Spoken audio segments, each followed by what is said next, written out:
Hey lovelies. Okay, so remember those meatballs that we just made the other week, a little while ago?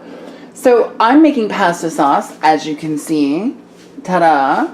I've got my onion that needs to be diced. I've got all of my sauces over here ready, and then I have my meat. Now, there's my olive oil, obviously. I like to brown my meat all together and just put it in there, but I don't like the idea of just using meat for one thing. So I'm cooking up all this meat because, as you can see, there's something in here. Those are mashed potatoes with carrots, and I'm actually going to make a shepherd's pie as well. So some of this meat here is going to be cut in half after it's done browning, and then we're going to use it to put into a shepherd's pie. So I'm going to show you how I prepare my meatballs. It's really, really simple. You already know how to make them, and now I'll show you how I cook them, and so they maintain their shape. So let's get started, shall we? Okay then. God, stop yelling at me. I get it.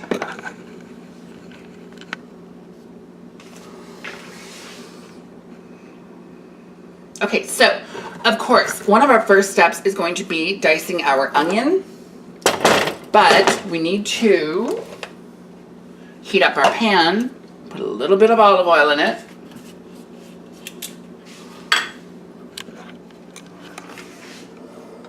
Just a splash. There we go.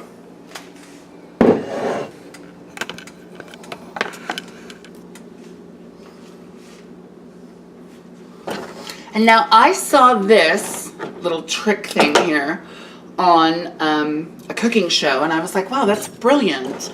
But what they used was a pick from like an African American store. And I actually went to go and buy one there, but unfortunately they didn't have it. So obviously I saw this at Winners, and I was like, hey, it's basically the same thing. Ta-da! Okay. Oh, why do I love the smell of onions so much? Now this, just pop it in like that. Ta-da! And now this will allow us to cut it at a better sort of, see?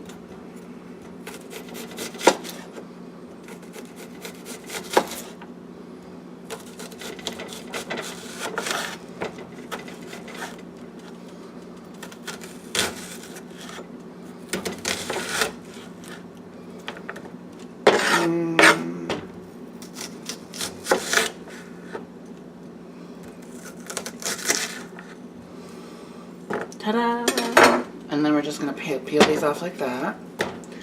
Put that there. And now I like to go in and just chop, chop. And it doesn't matter if there's really big pieces. They're onions. I mean, anyone that eats my food knows that I love onions, which is really funny because I didn't like them as a kid. My mom would put raw onions in everything. And it wasn't until I was an adult that I realized that I really liked onions, but they had to be cooked in order for me to be able to eat them and enjoy them.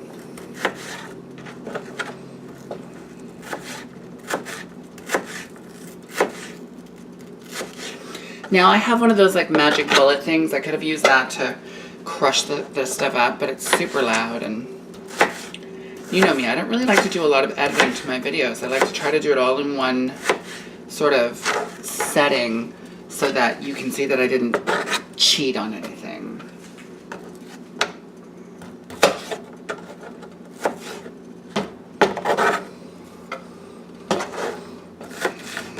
And yes, by the way, I have a really good wooden cutting board, but I find that I use that for like special occasions when I'm making meals for a bunch of people because it's a little bigger. It gives me a bit more of a space to, you know, move around and do things. But this is easier when I'm just cutting stuff on the stove and I need to, you know,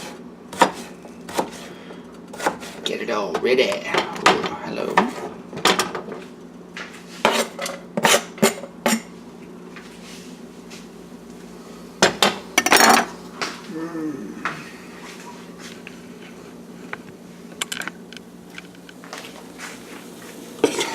Just go in here and just get them all together like that, see? Give it a good little Oh, I love the smell of onions cooking. Oh, it's probably one of my favorite smells ever. If they made a perfume that was cooked onions, I would probably buy it. I know I'm weird like that. You can judge me how you want. I don't really care.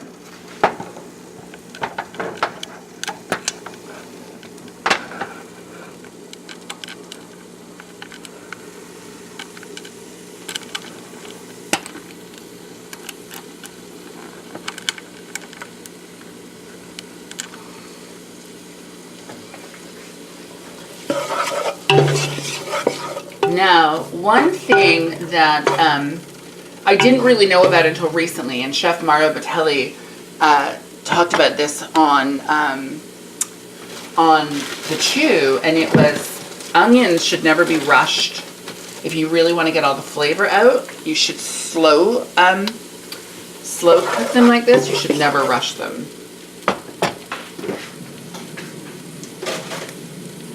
Let's not forget our garlic,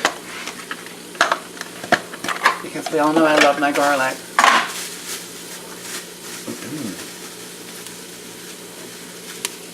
Now, I bought this new contraption the other day to deal with garlic,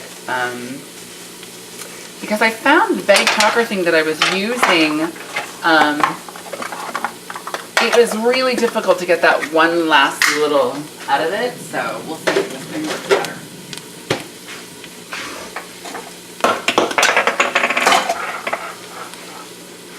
So, this is it. You're supposed to put the garlic thing in here. Put the lid on like this.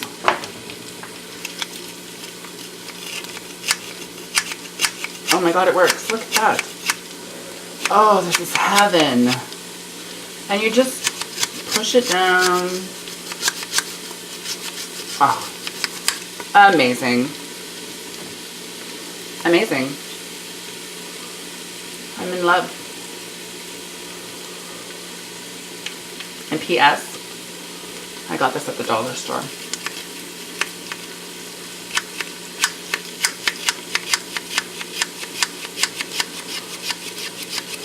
Now I'm sure that it would be much better if it wasn't frozen, but like I said, I like to buy my garlic in bulk, and I don't like the idea of any food going bad because I feel like that's just so bad. I don't like it going bad because it's so bad. I'm like I'm such a great talker sometimes. There we go. Ta-da! And then we have a little chunk right there. We can just throw that in there.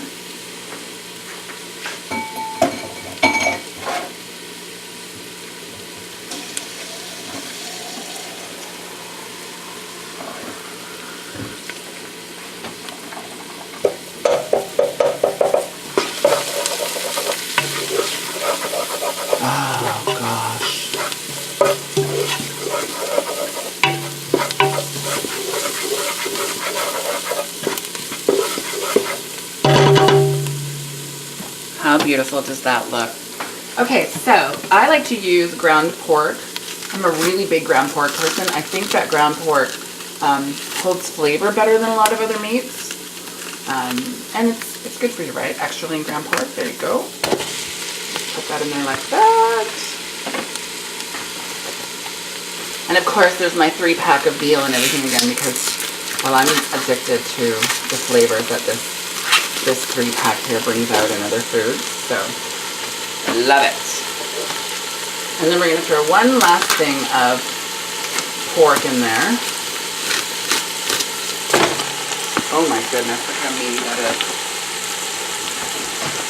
You got a meaty tuck, girl, meaty tuck.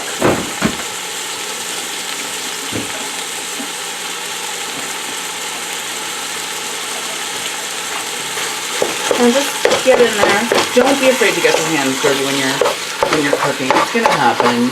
You know, don't be afraid of making a mess. The only way you're ever gonna like do anything in life is if you really just apply yourself and do what you need to do. Don't worry about anything. Now I like to go through with, as you notice, as you can see what I'm doing like chopping because I want the meats to mix together. I don't want just one side of anything to be one flavor, and you know what I'm saying. You know know what I'm saying, okay? Now, of course, there's our garlic salt.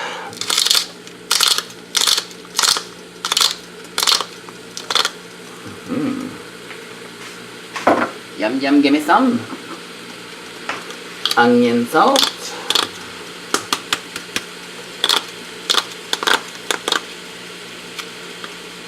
Which does not seem to be, oh, here we go. There we go.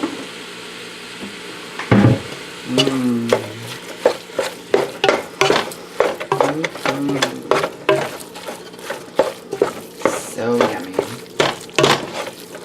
And we're going to put just a little bit of the no salt added chicken broth by Campbell's. We're going to put just a little bit of that in there. And remember what I said about pouring it. So there is a way to pour it so that it doesn't splatter. I saw this online and I was like, that's just stupid. And then I did it and I was like, oh, that makes so much more sense. See? Ta-da! But if you did it this way, it's like, right? It's not great.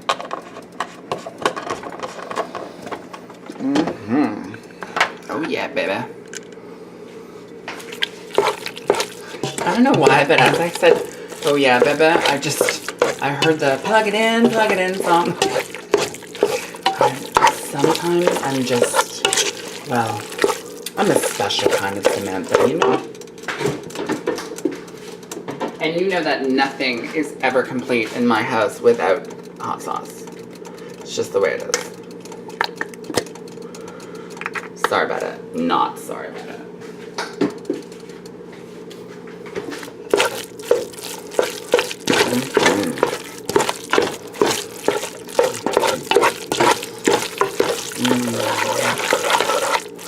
Okay, we're going to let that cook up, and we're going to come back to it in just a few minutes. Now, once your onions are nicely sauteed in there, you can actually turn up the temperature on the ground beef to get it cooking just a little bit better. So instead of having it on medium, I have it on medium-high, which is at a 7. That's what medium-high means, by the way, in case you were ever wondering when it comes to the way, when they say medium-high, medium-low. So obviously here's the low part, and there's the medium. So medium-low would be the 3. The 5 is medium. 7 is going to be your medium-high, and then there's your high. Ta-da! Listen to that meat cook away.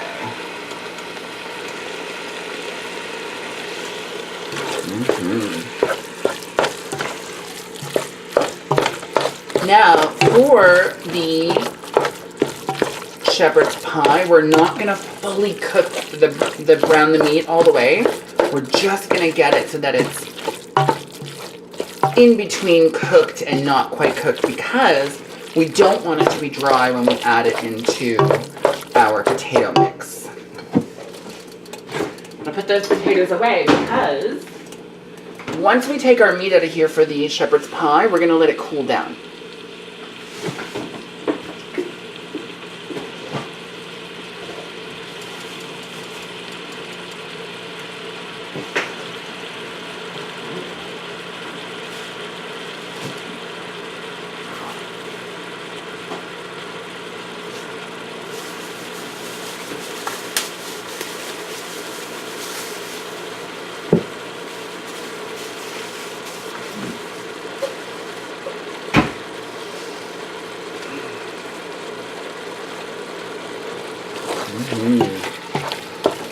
Oh yeah, baby.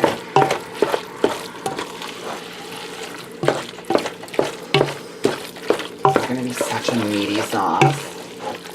And I know I keep saying meaty sauce. I don't know why that's in my head, but it's there. Deal with it, people. Deal with it, okay?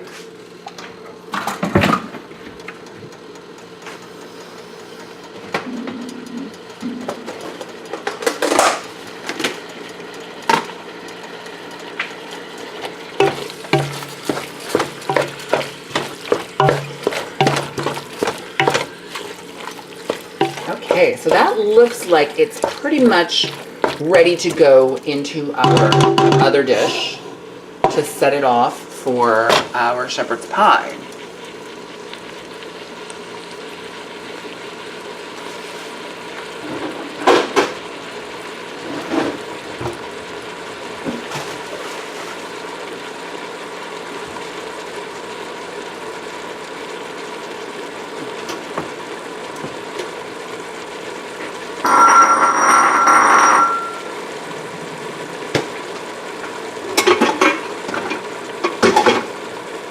So what we're going to do is we're going to transfer some of our meat from here in this dish here, this bowl here, pot here, dish, bowl, pot. Like, come on, Samantha, make up your mind. What is it?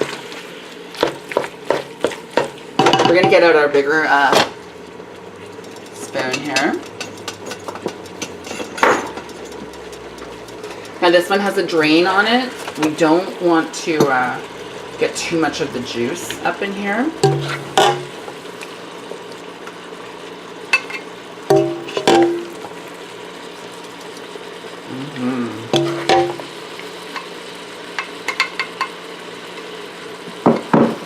Okay, so for our shepherd's pie, we're gonna do this. This is our little casserole. I think it's a 1 quart casserole dish. I'm not really sure the size. I'm sure it says it on the bottom, but well, obviously I can't turn it over now. So, super important. We're going to leave that out there at room temperature before we add it to the fridge so that it can cool down. So, this is our shepherd's pie. It's been in the fridge overnight. We're just going to open it up like that. Give it a nice little, like, you know. How good does that look? Oh, yummy. Now, the potatoes are cooked, the meat's cooked, the corn in the middle, it's a formality, right? So, we're going to turn the oven on. We're going to put it on 300. And that's it. We're going to put that in the oven and we're going to enjoy it. Ta-da! See how easy that is? And like I said, you can use the boxed potatoes. If you're not good at making mashed potatoes or you want smoother mashed potatoes on top, you can use boxed tomato. You can use any meat you want to go into the bottom. So ground chicken, ground beef, ground anything. And yeah. Okay, obviously I have to put my oven mitt on. Wah wah waka flocka. And there is our amazing shepherd's pie.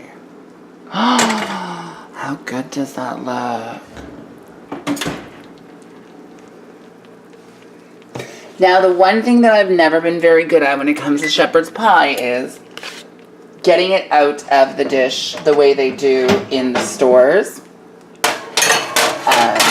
This, by the way, I use this as a cooling rack, which it actually is from my toaster oven.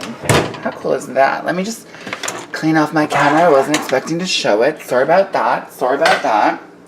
So we're going to leave the shepherd's pie here that I almost just picked up with my bare hand because I'm that fucking pretty. We're going to leave it on this cooling rack here for, I would say, a good 15-20 minutes. We want to let it get down to a bit more of a room temperature before we start cutting into it. But yeah, there you go. So I showed you how to make the meatballs. I showed you how the sauce that I made. And with the extra meat, I showed you how to make shepherd's pie. I hope that you enjoyed it. And as always, at the end of every single video, there's 3 things that you can do. Number 1 is you can comment down below. Let me know if you made one of these recipes or not. Number 2, share this with your friends, family, and coworkers. And of course, yum. Number 3, if you haven't already, please don't forget to hit the subscribe button. If there's anything that you'd like to see me cook or you'd like to see me do a how-to of, please let me know and I will do it. It's really that simple. Bye!